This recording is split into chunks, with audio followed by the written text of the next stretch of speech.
What is the key to being the coach of this year's Golden State Warriors? Patience. It's been such a long grind, not just this year, but the last 4 years for our key guys. And so there's been a lot of patience, letting them play through some lulls, trying to pace them, and dealing with the repercussions of that, which is inconsistent play, with the awareness that we can turn it on at any moment, but we can't take that for granted. So I have to process all of that stuff and try to push them, but I can't push them as hard as I did 4 years ago. It's just a different place where we are. 4 years is a long haul. There's a reason teams don't go to the finals 4 years in a row very often. Right.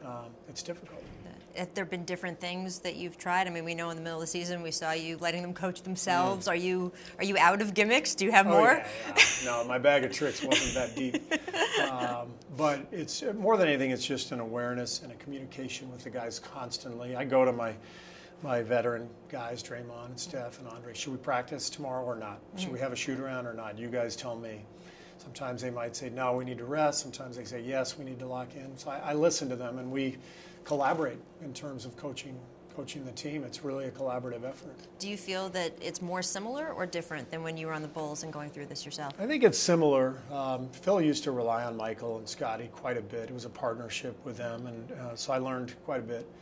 And I feel the same way with my guys. I partner with the key guys and make sure I run stuff through them. But it feels the same way in terms of just the energy.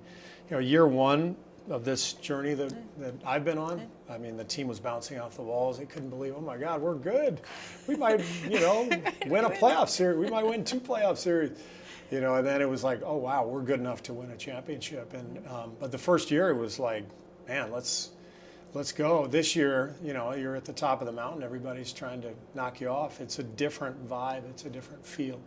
So you have to adapt to that as a team, and I have to adapt as a coach. Has there been any point when you just sort of go home one night and you're like, I don't know what to do?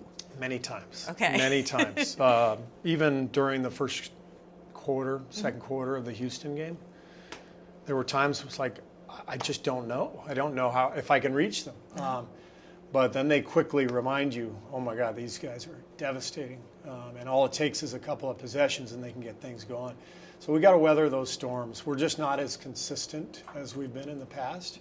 But I recognize what they've been through. There's a reason they're not as consistent. And it's just the human nature of it all. And so, my job as a coach is to recognize those patterns and guide them through them and try to get them back to that place where we can get things rolling again. Indeed, Game 7 of the Houston Rockets series, you said after the first quarter, this is the worst basketball, might be the worst basketball we have ever played. Yeah. You joked after the game. I was thinking of resigning during the first quarter. I hope you were joking. I think you were joking. Yes. Do you ever think of sort of how this has gone? And I don't want to say it gets stale, but it does get repetitive and long. Do you think about what kind of future you want here? Do you want to be Gregg Popovich and be with this team for 20 plus years? Do you think it's going to have an end of the run? Well, there will be an end, and for most of the people in my shoes, it ends before you want it to. And I'm well aware that Pop is the exception rather than the rule. I would love nothing more than to coach here for the next 15 years. Okay. I love coaching. I love the Bay Area. I love these guys. I love this team. I know the team will evolve and change.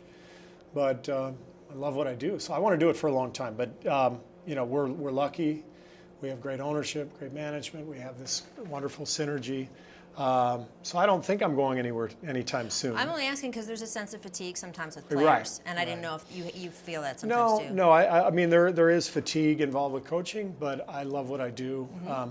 But I'm also aware, this is fleeting. This stuff is fleeting, and when things change, coaches don't usually stick around.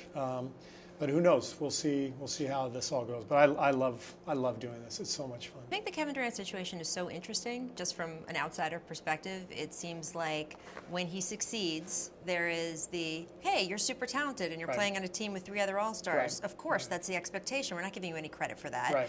When he has a tough game, when he fails, there is a huge wall of backlash against him. Does it feel like that to you? It does, and that's where LeBron was maybe 5 years ago. Before he went to Miami, I think he faced a similar dynamic. Every superstar player has his own set of dynamics that surround him that are difficult to deal with. When LeBron went to Miami, oh my God, the backlash, Yeah. what he had to face. Now, 5 years later, whatever it is, well, 8 years later after he went to Miami, totally different dynamics. So I think the thing with Kevin is he just has to keep going. Okay. And the narrative will shift if you just win and play hard and compete and don't worry about anything. It's hard to shape that narrative. You can do some things to try, but ultimately if you just ignore it and just play and you're a good person, which he is, he's a wonderful guy, then that stuff will shift. And but it's hard because, we all care about what people think of us, at least most of us. If you're a normal human being, you kind of care about what's being said. And so these guys' lives, as great as they are, as wonderful as they are, they're not perfect, and they're filled with a lot of angst and a lot of criticism and judgment that is not just levied in the morning paper the following day like 20 years ago. Right now on the phone. In your pocket. If you want to look at it, it's there. Absolutely. All right, I want to switch gears and talk about these actual finals games. What is it like to keep getting your team to the NBA Finals, this amazing achievement, and every time you get on the court, LeBron James is standing there waiting for you? Yeah.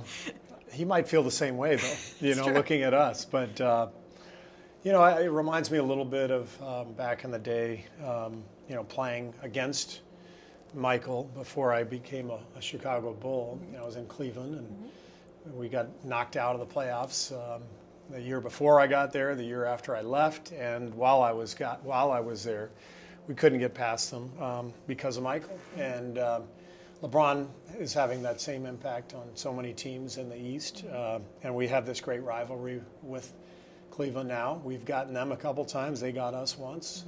It's great basketball. It's a great rivalry, great for the sport. But I wouldn't mind seeing him get knocked out early one year. That'd be good. Just 1 year.